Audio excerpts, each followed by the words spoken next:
vamos revisar rapidão aqui as leis dos gases, né? Primeiro, Boyle, século XVII, né?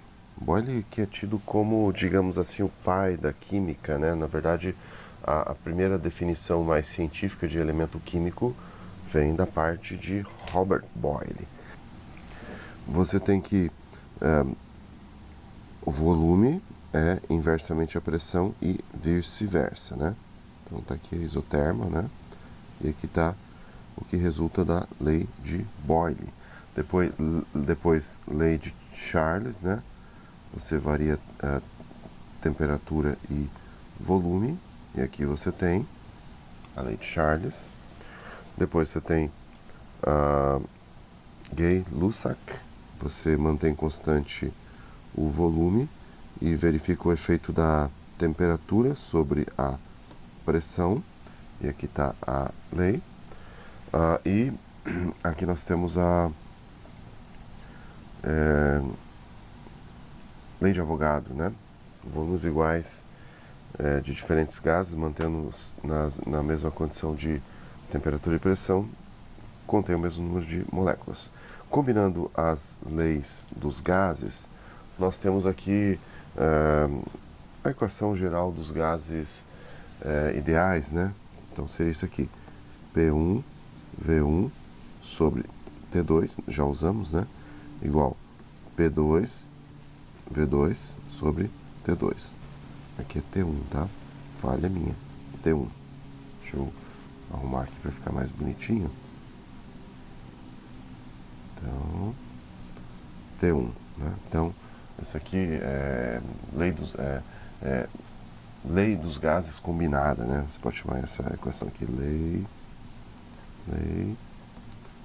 dos gases combinada.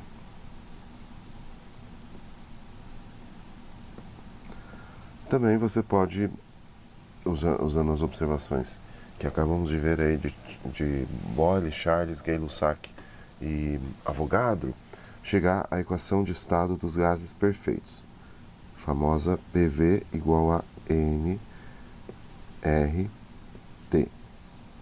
Então, equação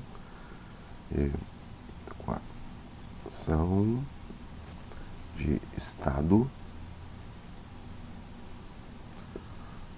dos gases perfeitos.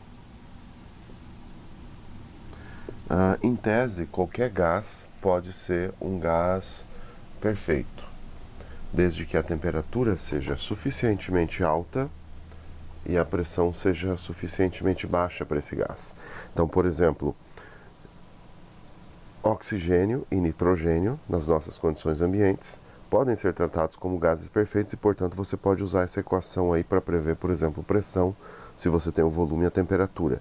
Essa equação tem a vantagem de não conter nenhum termo que seja particular da natureza do gás. Ela é aplicável a qualquer gás, desde que esteja suficientemente distante da temperatura de condensação e uma pressão não muito elevada. Então, nitrogênio e oxigênio estão muito distantes da condensação nas nossas condições ambientes. Por outro lado, a água, o vapor d'água presente na atmosfera já não se comporta como um gás perfeito. Ele condensa. Você consegue observar condensação da água em temperaturas bem próximas à nossa temperatura ambiente. Por exemplo, condensação que acontece nos aparelhos de ar-condicionado, condensação que acontece no entorno das latinhas de refrigerante geladas, né? Então, a condensação não é prevista pela equação de estado dos gases perfeitos. Em tese, né, se a equação de estado dos gases perfeitos fosse válida em todo o intervalo de temperatura, então você teria essa situação aqui, ó, numa temperatura tendendo a 0 Kelvin, o volume tenderia ao 0 Kelvin. Você tem aqui P, V igual a N, RT. Então, V igual a N, RT sobre P. Então, em tese, o volume do gás iria a zero no 0 Kelvin. Acontece que à medida que você diminui a temperatura, você vai aproximar da temperatura de condensação do gás e o gás aí não vai se comportar de maneira ideal. Da mesma forma, a mesma equação prevê que o volume do gás tenderia a zero quando a pressão subisse, digamos assim, tendesse ao infinito. Bom, para você se aprofundar, você precisa saber, conhecer, por exemplo, a equação de Van der Waals e outras equações que descrevem o comportamento dos gases reais. Aqui a gente vai trabalhar só com gases perfeitos. Então, vamos fazer algum exercíciozinho aqui? Vamos lá, exercíciozinhos. Aqui nós temos os valores da constante, das constantes dos gases ideais, né, do R, que você pode expressar em diferentes unidades. Por exemplo, aqui, se você tem, veja só, PV igual nRT. Se o volume é em litro e a pressão em atmosfera, então você tem aqui, a gente costuma falar 0,082 litro atm por Kelvin por mol. Está faltando, está um pouco estranho aqui minha canetinha, estou estranhando aqui. Pronto. Se você tem a pressão em torr, então você já usa essa constante R. Se você está trabalhando com termodinâmica, então você vai usar isso aqui, porque aí você está querendo calcular alguma coisa em joule, né? Se a pressão está em pascal, aqui está em pascal. Se a pressão está em bar, aqui está em bar. O que mais que eu precisava falar? Sim, fazer exercícios agora, né? Então vamos fazer exercícios. Então vamos fazer exercícios que eu deixei lá no meu site, né, para os meus alunos, vocês que estão assistindo aí no YouTube e não têm acesso. Então vamos lá. A pressão do gás em uma lata de aerossol é 1,5 atmosfera a 25 graus.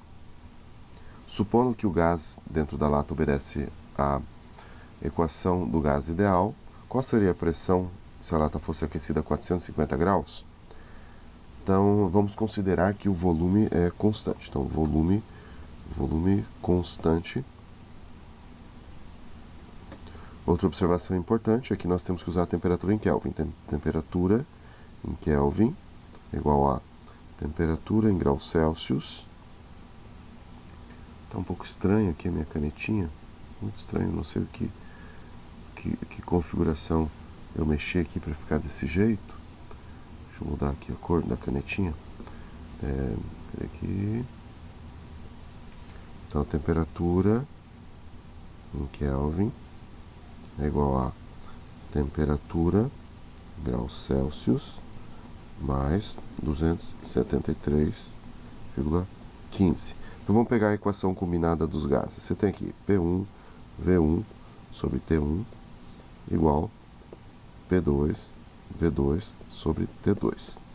Então o volume foi mantido constante, né? Você tem a lata de aerosol, considera que o volume não muda com a temperatura. Então vamos ignorar aqui o volume. E ele quer o quê? Ele quer a pressão final. Vamos só colocar o que nós temos aqui. Nós temos a pressão inicial igual 1,5 atm. Você tem temperatura inicial igual a 298,15 Kelvin. E você tem a temperatura final 450 graus Celsius, né? 450 graus Celsius, cadê minha calculadora? Deixa eu puxar para cá, né? Eu podia fazer de cabeça, mas estou meio preguiçoso hoje.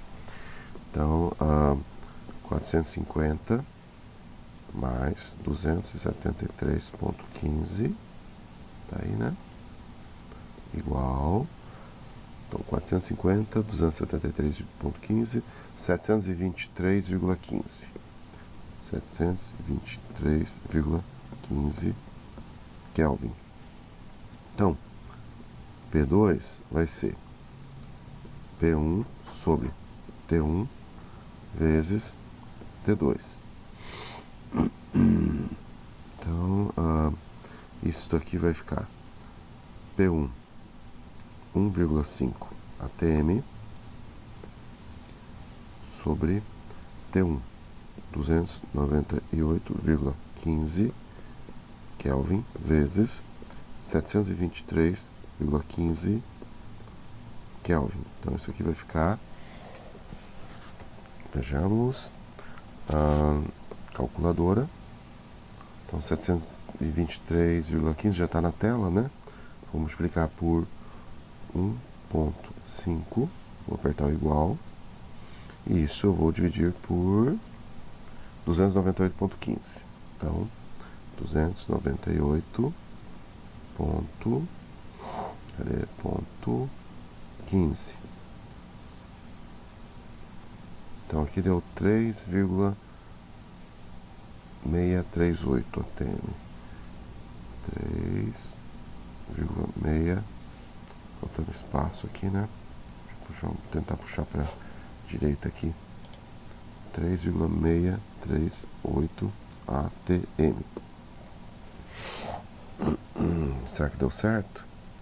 3,638. Deixa eu colocar aqui no meu site. É o exercício 2, né? 3,638. 3,638. Deixa eu verificar aqui se está certo. No minuto ele deve verificar. Certo, ó, apareceu aqui, né? Tá vendo? Vamos fazer só mais um para essa videoaula. Então, o que nós temos aqui? Então, nós temos um grande tanque de estocagem de gás natural é arranjado de tal forma que a pressão é mantida a 2,2 atmosfera. Então, dá a impressão que a pressão é constante aqui, né? Em um dia de frio, de dezembro na Europa, quando a temperatura é menos 15 graus Celsius, o volume do gás é 807 metros cúbicos. Qual é o volume da mesma quantidade de gás em um dia quente de julho, quando a temperatura é 31? Então a pressão é mantida constante. Não precisa se preocupar com a pressão. Vamos colocar o que nós temos aqui. Nós temos temperatura inicial, que tem 100 Kelvin. Então a temperatura em graus Celsius está, vou pôr aqui o menusinho, 15. E a isso eu tenho que acrescentar o 273,15. Então aqui dá 258,15, temperatura inicial, 258,15 Kelvin, volume inicial igual a 807 metro cúbico, temperatura inicial 31 graus Celsius, 31 mais 273, acho que dá 304, né? Vamos conferir que eu não estou confiando em mim hoje, né? Porque eu estou meio gripadão. Então 31 mais 273,15, tá aqui, 304,15. Então, o que ele quer, né? Você tem aqui, ó, P1, V1 sobre T1 igual P2, V2 sobre T2. Então, o que nós temos aqui? A pressão é constante, então você ignora a pressão aqui. Ignora a pressão e ele quer o volume final. Então, V2 vai ser igual V1 sobre T1 vezes T2. Então, vamos substituir aqui, volume inicial 807 metro cúbico vezes temperatura final. Aqui a temperatura final é essa, 304,15 Kelvin, 304,15 Kelvin, e a temperatura inicial 258,15 Kelvin. Kelvin com Kelvin corta aqui e vamos lá. Então o 304,15 Kelvin já está na minha calculadora. Vou multiplicar aqui por 807 igual apertei igual, e aí eu vou dividir por 258,15. Acho que tá aí, né? Então aqui o volume, apertar igual, 950,80. 950,80 metros cúbicos. Vamos checar aqui no meu site, 950,80. Então vamos por aqui, 950,80. Cadê aqui? 950,80. Verificar. Será que fizemos tudo corretamente? 950, pronto, tá aí, tá certo, né? Aqui eu tinha arredondado para 951 lá no gabarito, mas ele dá uma certa margem de erro. Bom, a aula já está um pouco longa, né? Então, até a próxima.